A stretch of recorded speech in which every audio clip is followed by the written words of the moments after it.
Welcome viewer, I am Murugan S. This video tutorial describes how to prevent notifications to play sounds in Windows 10. Click Start, Settings. Click System. Click Notifications and Actions. Uncheck Allow notifications to play sounds.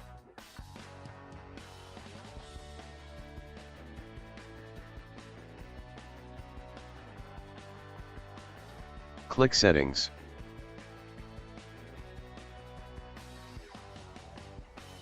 Turn off play sound when a notification arrives.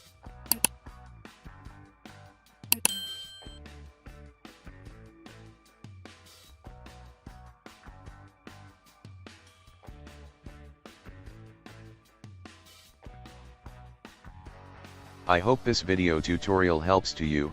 Please like, share and don't forget to subscribe my channel. Thank you very much. See you next video.